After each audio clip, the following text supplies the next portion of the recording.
आज तक news channel में आपका स्वागत है। मैं हूँ एसबी। आइए आपको दिखाने चले देश और प्रदेश की तमाम बड़ी खबरें।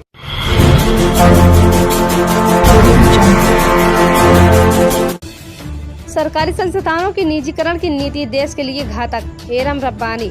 सपा लोहिया वाहिनी के राष्ट्रीय सचिव एरम रब्बानी ने राज्य और केंद्र सरकारों की ओर से आए दिन सरकारी संस्थानों की निजीकरण करने के फैसले पर नाराजगी व्यक्त की है। उन्होंने कहा है कि सरकारी संस्थानों की निजीकरण की नीति देश के लिए घातक सिद्ध होगी। मोदी और योगी सरकारें केवल पंजीकृतियों के हितों पर ही विचार कर रही है। उन्होंने कहा है कि तुरंत सरकार को निजीकरण की अपनी नीतियों और योजनाओं से पैर पीछे खींच लेना चाहिए, वरना देश कभी माफ नहीं करेगा और इतिहास के काले अक्षरों में लिखा जाएगा।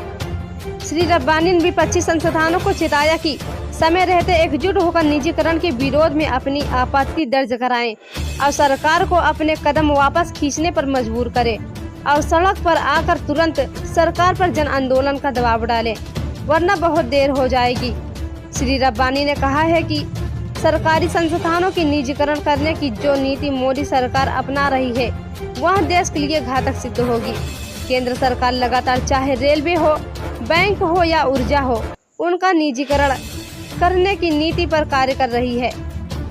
देश भर के कई एयरपोर्ट को पीपी के तहत लीज पर देने का फैसला किया है। जानकारी के मुताबिक यह एयरपोर्ट 50 साल के लिए लीज पर दिए जाएंगे। यह कार्य अडानी ग्रुप को दिया जा रहा है। इससे पहले केंद्र सरकार ने लखनऊ, अहमदाबाद और मंगलुरु एयरपोर्ट के निजीकरण करने का फैसला लिया था। लगातार देश की अमूल्य संपत्तियों के निजीकरण से जनता में आक्रोश है। हवाई अड्डा प्राधिकारी कर्मचारी संघ AAEUB गुवाहाटी, जयपुर और तिरुवनंतपुरम हवाई अड्डों का निजीकरण करने का केंद्र के फैसले के खिलाफ 19 अगस्त से ही हर दिन प्रदर्शन कर रहा है। उत्तर प्रदेश के विद्युत कर्मचारी का जबरदस्त हड़ताल दर्ज कराया। कई लोगों ने अदालत में जनहित याचिकाएं भी दाखिल की है, लेकिन फैसले का इंतजार नहीं किया गया और मंत्रिमंडल की बैठक में इनका निजीकरण करने का फैसला कर लिया।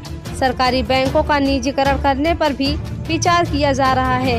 निजीकरण की घातक नीतियों से देश को भारी नुकसान होगा, इसलिए देश सहित में और संस्थानों में काम करने वाले कर्मचारियों के हित में हवाई अड्डों के निजीकरण के फैसले पर तुरंत रोक लगाई जाए।